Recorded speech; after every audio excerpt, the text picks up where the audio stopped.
Hey everyone, and welcome to our deep dive today.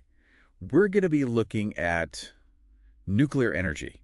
Ooh, You know, a comeback. a potential comeback, a Yeah. blast from the past, right? Yeah. But we're going way beyond, the old school nuclear power. Right. And our main source for this deep dive is a report called The Path to a New Era for Nuclear Energy. Okay. And it's from the International Energy Agency, the IEA. The IEA. Yeah, they're a big deal. They're the energy advisors for like a ton of countries, Mhm. both those with really advanced economies and those that are still kind of emerging. Yeah, and what's interesting is this report, it's not just some, super technical Oh, thing. right. The IEA is actually saying straight up that not all of their members are like super pro-nuclear. Oh, really? Yeah, but for the countries that are interested in nuclear, Mm-hmm. this report really lays out the whole picture, like the good, the bad, and like the stuff that could be totally revolutionary. Okay, so to start things off, let's just get a sense of where nuclear energy stands right now. Globally, it's the second biggest source of low-emission electricity after hydropower. Wow. And get this, 2025 is on track to be a record-breaking year for nuclear power generation. Really? Yeah. That's interesting because it's kind of the split story right now. Okay. Advanced economies are getting a solid 17% of their electricity from nuclear, Mm-hmm. which makes it their #1 low-emission source. Yeah. But here's the thing, their reactors are on average over 36 years old. Wow. That's twice the age of those in emerging markets. Huh. So you've got this aging infrastructure in the developed world, but then you have these emerging economies that are just building like crazy. Exactly. Yeah, and since 2017, most new reactor construction has been in places like China and Russia. Mm-hmm. Out of 52 new reactors that were started, China's behind 25 and Russia 23. Wow. That's a huge concentration of power, literally. Yeah, and it really makes you think, What does it mean? What does this mean for the future if a few countries control most of the technology and the expertise? It could make everyone else vulnerable, right? Totally. Yeah. Yeah, talk about having all your eggs in one basket. Yeah. And this shift is just getting more extreme. China's on track to have more nuclear capacity than both the U.S. and the entire EU combined By 2030. by 2030. Wow. It makes you wonder, is the U.S. like falling behind? They Yeah. have the most reactors in the world, 94. 94. But nuclear only provides less than 20% of their electricity. Huh. France and Slovakia are getting like 65% and 60% of their power from nuclear. It's all about priorities. You- Go on. the U.S. has historically been a little hesitant about nuclear. They Mhm. focus more on other sources. Yeah. Meanwhile, countries like France, they went all in, Yeah. and now they're benefiting from it. Okay, but let's be real here. There have been some pretty high-profile nuclear projects in advanced economies that went way over budget and took forever to finish. Oh, yeah. The Vogtle plant in the U.S. saw costs jump from $5,600 per kilowatt to almost 15,000. Mm. And in Mhm. France, the Flamanville 3 went from like 3,200 euros per kilowatt to a whopping 11,000. Yeah, that's got to make investors nervous, right? Right. Especially when renewables are getting cheaper and faster to build all the time. Yeah, those are some pretty sobering examples. Yeah, no doubt the IEA report doesn't try to hide that. Okay. But they also point out something kind of surprising. Interest in nuclear is actually at its highest point since those oil crises back in the 70s. Really? Yeah, over 40 countries are planning new reactors. Wow. Why is that? Well, part of it is this big push for cleaner energy. Nuclear fits into that. Yeah. But there's also this geopolitical anxiety going around. Yeah. Countries want energy sources they can rely on no matter what's happening in the world. So it's like this weird mix of idealism and, maybe a bit of fear. Exactly. It's not a Yeah. simple story. Yeah. Even Japan, after the Fukushima disaster, is cautiously restarting reactors and looking into new ones. Wow. And the IEA report highlights this plan from a bunch of countries to actually triple global nuclear capacity by 2050. Yeah, pretty ambitious, right? That's a huge goal. Yeah. But how realistic is that? I mean, we just talked about all those cost overruns and delays. That's where things get really interesting. Okay. The IEA thinks that those small modular reactors, SMRs. SMRs exactly, they could be a big part of the answer. Okay, time to unpack the SMRs. What makes them so different and why all the hype? Are these actually going to be a game changer, or are we getting ahead of ourselves? SMRs could be like a turning point, For Okay. one thing, they're smaller, Huh. so that means they might be cheaper and faster to build. Okay. And get this, you can actually build them in a factory Oh, wow. and then ship them out, which is way more efficient than building these massive plants on site. So it's like a nuclear power plant in a box. Kinda, yeah. That's wild. But how far along are we with this technology? Is it still in the lab, or are there actual SMRs out there? Oh, we're past the drawing board for sure. Okay. There are over 80 SMR designs being developed all over the world. Wow. And some companies are already getting regulatory approval. The IEA even thinks that SMRs could be as cheap as the big reactors by the 2040s. Wow, that's not that far off. Ah. And if they're cheaper, wouldn't that attract more investors? Exactly. We were just talking about how financing is like a major hurdle for these traditional nuclear projects. Yeah, that's one reason why people are so excited about SMRs. Okay. They could open up nuclear to a whole new group of investors, especially private ones who might have been scared off by the huge upfront costs of the big projects. Okay. SMRs sound promising. But the IEA report also mentioned this kind of unexpected market for nuclear-powered data centers. Yeah. That seems like such a weird pairing. It is a little surprising at first. Yeah. But think about what data centers need. Okay. They need tons of electricity, and it has to be reliable 24/7. Right. Nuclear is perfect for that.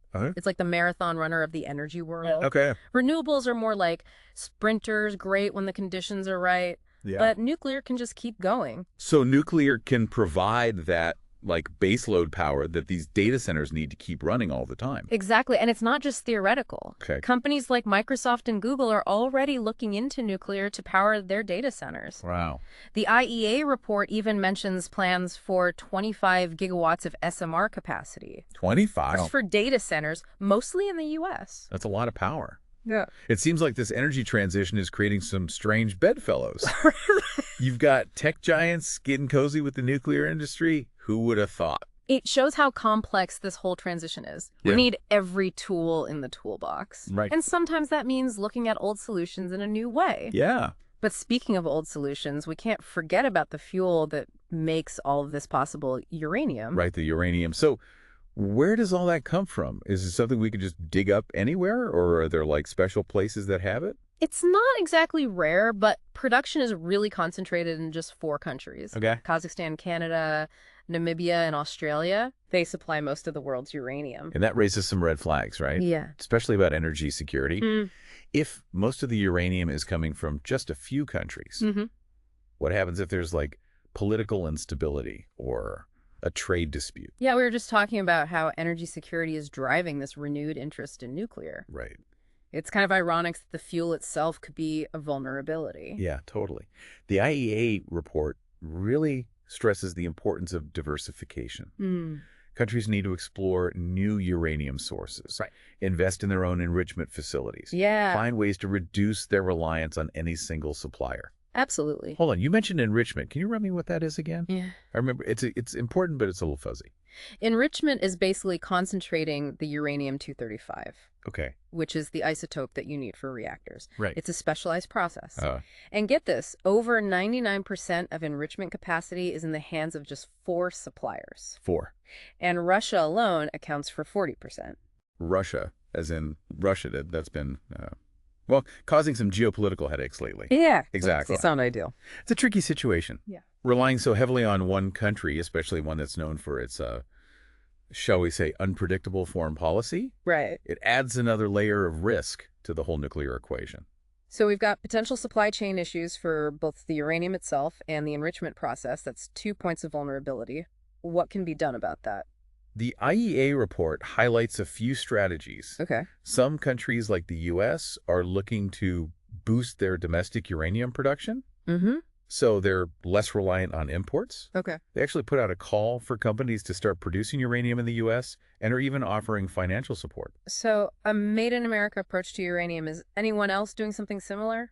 Definitely. Right. France is expanding its enrichment capacity. The U.K. is building a whole new enrichment facility. Wow. And even Japan, which had stopped its enrichment program, has restarted it. It seems like everyone is realizing they need more control over their nuclear fuel supply. Yeah, it makes sense. It's like a nuclear arms race, but for fuel. Yeah. But even with all these efforts to diversify, we're probably always going to be somewhat reliant on other countries for uranium, right? We can't just like magically make it appear. That's true. It's not about becoming totally self-sufficient. Okay. It's more about creating a more balanced system. Okay. The IEA report emphasizes that a diverse and reliable supply chain is key for the long-term viability of nuclear. Okay, so we've talked about fuel sources, but what about the safety of the plants themselves? I think that's what a lot of people worry about when they hear the word nuclear. Right. Are we confident that we can avoid another Chernobyl or Fukushima? Those were terrible accidents. Yeah. And they definitely cast a long shadow. Right. The IEA report doesn't shy away from that at all. Okay. It really stresses that safety has to be the top priority. Yeah. It talks about the need for strict standards, continuous monitoring, and international cooperation. So are nuclear plants like significantly safer now than they were back then? Have we learned from those past mistakes? Most experts agree that nuclear plants are much safer today. Okay. The technology has advanced safety systems have been improved, and there's a much stronger focus on preventing accidents. That's good to hear. But even with the best safeguards, accidents can still happen. Right. What about the nuclear waste? What do we do with all that radioactive material? It seems like a ticking time bomb. The IEA report acknowledges that decommissioning and waste management are crucial for nuclear to be sustainable. Okay. There's no easy answer, but there are a few different approaches being used. Okay. Some countries, like France, reprocess spent fuel to extract usable material. Others, like Finland, are building these deep underground repositories for long-term storage. So burying it deep underground like a nuclear time capsule. Basically, yeah. Wow. These repositories are designed to isolate the waste from the environment for thousands of years. Thousands of years. That's hard to even imagine.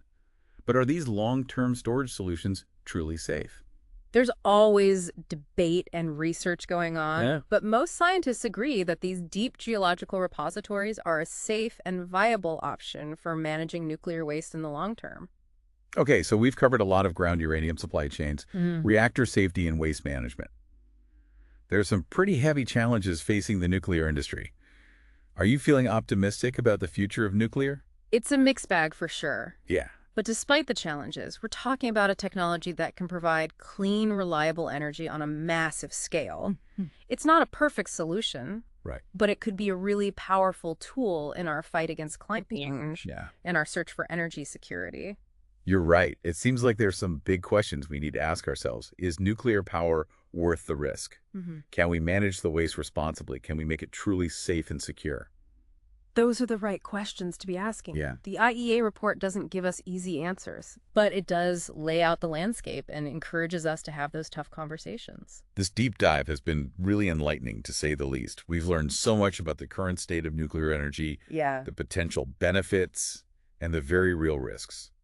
So where do we go from here? The IEA report actually offers a roadmap. A roadmap. Not just for the nuclear industry, but for everyone involved, policymakers, investors, even everyday citizens like us. A roadmap. Can you give us some key directions from that roadmap? What are the next steps? Okay. Okay, so we're back. And I got to say, this deep dive into nuclear energy has been quite the journey. It has. We've gone from these like giant cooling towers to tiny reactors you can ship on a truck, and even data centers running on nuclear power. It's a wild world out there. It really is. And the IEA report gives us this roadmap to navigate it all. Okay. First off, it's clear that governments need to step up their game. In what way? They need policies that actually encourage nuclear energy, not just throw up roadblocks. Right. And we need to figure out creative ways to finance these projects. Right. Especially the SMRs. I mean, they might be cheaper than traditional plants. Yeah. But they still need a ton of money up front. Okay, so it's about like creating the right environment for nuclear to thrive. But what about us, everyday people? What role do we play in all of this? That's actually a really important point. Okay. The IEA says that public perception matters a lot. Yeah. We need to move past those automatic negative reactions to the word nuclear and have real conversations about the risks and the benefits. We need to be informed citizens. Not just react based on fear or hype. You're right. It's easy to get caught up in the emotions, especially with something as, charged as nuclear power. Yeah. But this IEA report reminds us that this isn't just some abstract debate. These decisions have real-world consequences. Exactly. The energy choices we make today are going to shape the world for generations to come. Yeah. And those choices are getting more and more complex. Right. Just look at the SMRs. They change everything. Yeah. The more we talk about them, the more intriguing they become. Yeah. But I'm still a little skeptical Are there any downsides to SMRs that we haven't considered? That's the kind of critical thinking we need. Yeah. The IEA is calling for us to look at all sides, you know? Okay. One potential concern is that having lots of small reactors could actually be harder to manage than a few big ones, at least when it comes to safety and regulations. And while SMRs might create less waste overall, they could produce different kinds of waste that need special handling. Okay. These are all questions we need to think about as this technology keeps developing. So there are still some unknowns. It's not like a perfect solution. Right, but nothing is. True. And that's why research and development is so important. Okay. We need to keep pushing the boundaries, exploring new technologies, and figuring out how to make nuclear energy safer, more efficient, and more sustainable. And we need to do it together. Together, like who? Scientists, engineers, policymakers, and even regular people like us engaging in these conversations and demanding better solutions. Well said. So to wrap things up, let's zoom out for a second. Yeah. We started this deep dive asking if nuclear power is like a relic of the past or a key to the future. Right. After all this. Right. What's your take? Well, the IEA report makes it clear nuclear is at a crossroads. Okay. It could play a huge role in a cleaner and more secure energy future. Yeah.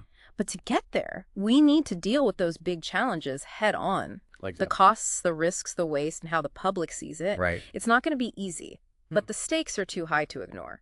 You're absolutely right. It's not a simple yes or no answer. But what I've learned from this deep dive is that we need to be actively involved in shaping our energy future, not just passively consuming it. I agree. And that means asking those tough questions, demanding accountability, and pushing for innovation. It's not someone else's problem. It's all of ours. Couldn't have said it better myself. This is our energy future. Yeah. And it's time to get involved. Right on. Thanks for taking this deep dive with us. We'll be back soon with more explorations into the world of knowledge. Until then, keep learning, keep questioning, and keep those conversations going.